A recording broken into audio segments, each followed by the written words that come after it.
You obviously talked a lot about the plight of the club in the last few years, which I find scary with the amount of revenue the club generates. But you're obviously in partnership with the Glazer family. You wanted to take the club on your own, but obviously you've ended up with a minority stake. They've made these decisions over the last 10 years, and you've put a few £100 million into the club. You're the first person in the last 25 years to put money into the club. They've taken nearly £200 million out in cash, in dividends. They've put a lot of debt onto the club, I think about £730 million, which means that the club has an interest bill every year of £40 million. 35 million pounds, and it's going to go up potentially in a couple of years when it matures. You're an incredible businessman. You will understand alignment in business more than anybody. Your money's being whittled away and spent. Still gone. We'll get back to Gary and Sir Jim in just a quick second, but remember, if you like this video, please like, share and subscribe, and don't forget to click the notification button so that you know when the next Big D video hits. And don't forget, if something is bubbling up inside of you that you need to express, put it in the comments. The Big D reads all of the comments. Anyway, in this next installment, it's Sir Jim being grilled and pressed by Gary Neville on the Glazers and their role in Manchester United's demise. Anyway, here's the clip. Stick around for after the clip, because the Big D is going to be giving his thoughts on what is being discussed. Here they are. Exactly. Your money's going at this moment in time. No, most of that's gone. Would it not be a question to sort of pop across the board table to say, look, guys, can you not just rock up with a little bit of cash yourselves and put some in for once? They haven't put in for 20 years, and they've taken nearly 200 million out. It's not the it's not the solution just to keep throwing money at the problem. No, so we can I know you have to correct the finances. You've got to get the house in order. But what I'm saying is, if you look at the reason the debt is at the level it is at the moment, which is 730 million. It's plus the player costs. 650 plus a bit of overdraft. But that's increased by 330 million in the last 4 years because the club's been spending so much more than it's been earning. Because they won't put money in. That's just because it's spending more than... I know, but if you make mistakes... It's a bloated organisation and made mistakes on recruitment. But you're a far better businessman than anybody in this room and a lot of people in this country. You'll pay for your mistakes. You're the type of guy that I think would pay for your mistakes. Why do they not pay for their mistakes that they've made in the last 10 years? Put some equity back in. Why? The fans are now having to pay increased ticket prices. People are losing their jobs. People are not getting fed meals anymore, but former players are having money taken away from them, and they took £200 million out. Now, I know they're your business partners. I know you can't criticise them. I know where you're at with this, but there's an element here of it's staring us in the face. I don't think the solution to the problem at Manchester United is throwing money at it. But it's not increasing the debt. If the debt's gone up by 300 million... The debt will come down. If we're successful in what we're doing at the moment, the debt will naturally... Like the debt has gone up over the last 4 years because it's been losing money. If we're making money, the opposite will happen. What we need to do is make the club... Because, two things have happened with the club. One, a few things have happened with the club, but it's... The costs of running the club have gone through the roof. The expenditure on the squad has gone through the roof, and the salary bill's gone through the roof, and the performance has declined. So they bet the bank.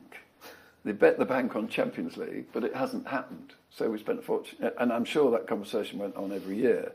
But I can't spend their money for this. That's not my.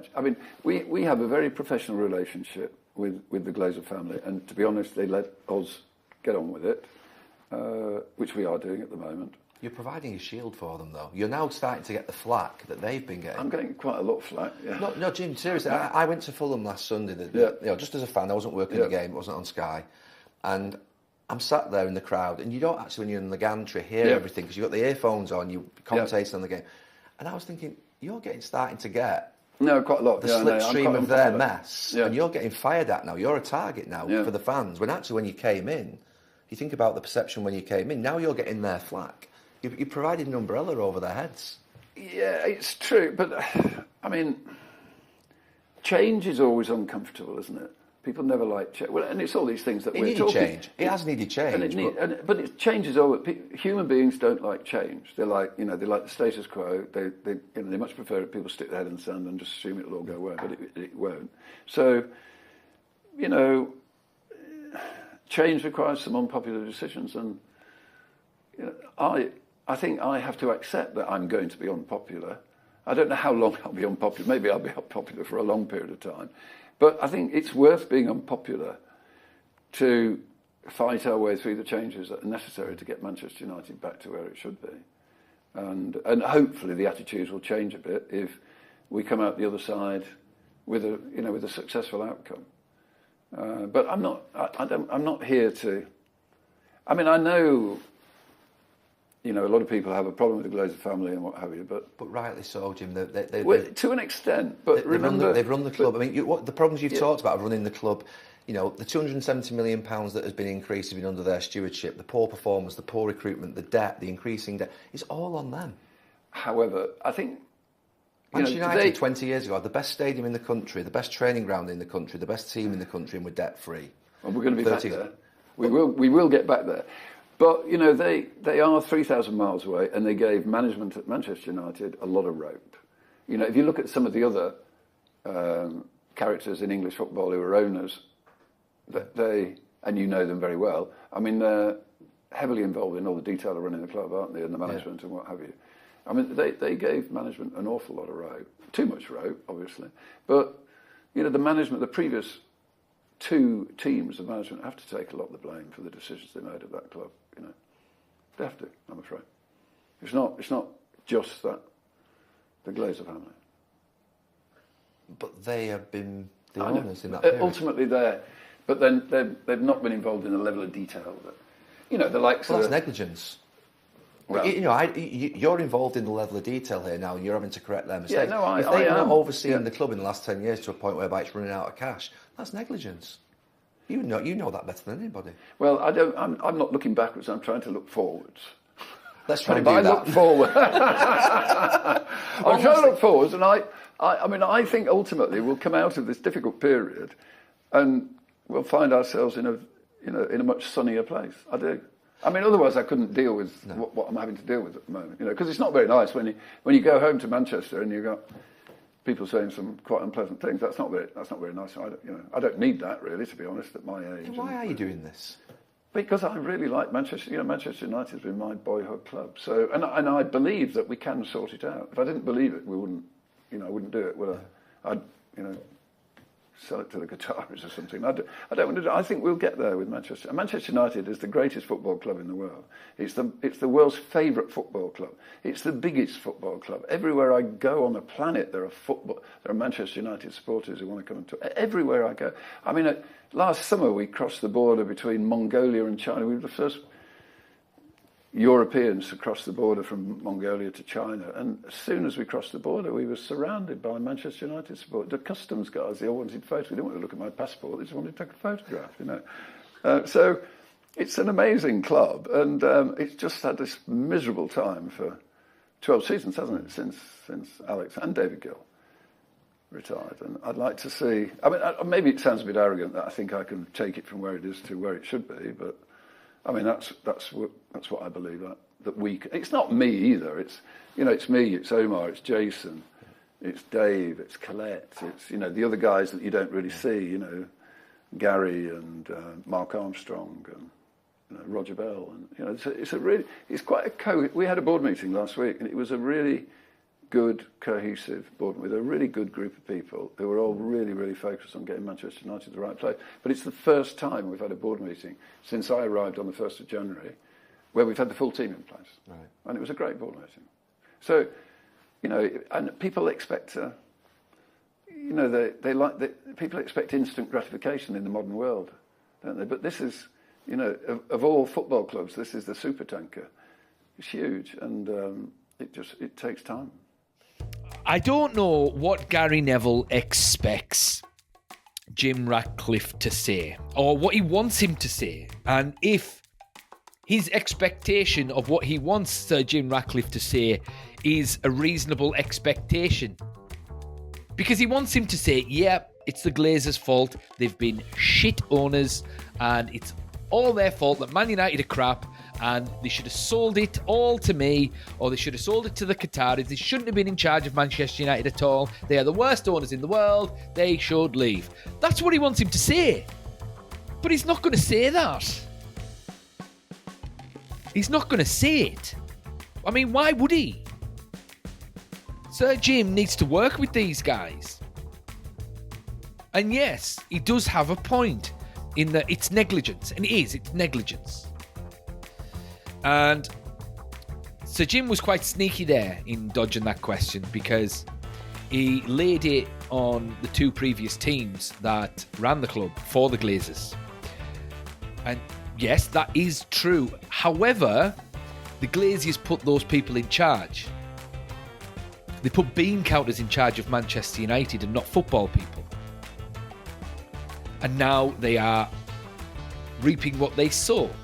Clubs in all kinds of debt for buying marketing players as opposed to actual footballers who are going to move the club forward. So, yeah. That's kind of the crux of the issue, I suppose. But I've said this before. Now that Sir Jim's in charge, this is the first time we've got a footballing team in place that's making the best decisions for the club over the medium to long term, and they've got skin in the game. Because the prior team, they were just bean counters and they were employees of the Glazers. Whereas these guys now are investors. So Jim is an investor and a part owner of Manchester United. So it's in his best interests to get this ship sailing the seven seas again. But whether or not he does or not, that remains to be seen. But he's absolutely right in that it's going to take time. It's a big ship that needs all the help it can get. And I understand Gary's point of view. Why isn't the Glazers investing some money into Manchester United?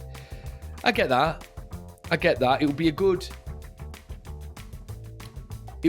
PR move for the Glazers if they pumped in 300 million to help with the running costs of the club. It would. Whether or not they'll do it, I highly doubt it. But I also agree with Jim Ratcliffe in that just throwing money at the problem isn't going to fix the situation. Cash flow is king in business. If you've got a regular high cash flow coming in business, then over the medium to long term, that fixes everything. Because that pays off debt, that pays for players, that pays wages, that does all of that kind of stuff. But at the moment, the cash flow, well, if the club's losing money every year, then the cash flow is non-existent. The club's running at a deficit, and it needs to run at a profit.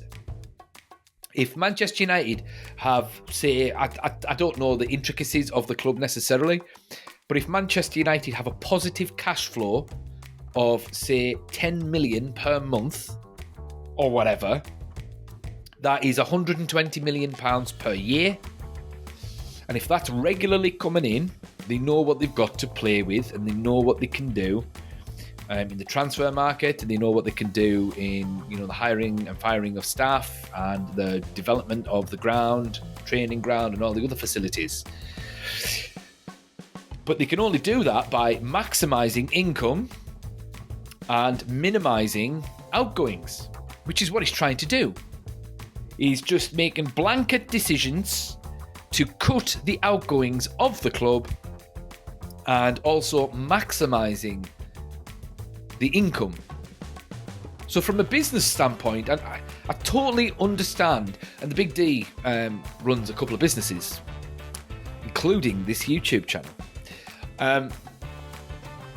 So Big D feels as though he's got a basic understanding of running business. The only difference between what the Big D does and what Sir Jim does is that's a giant corporation.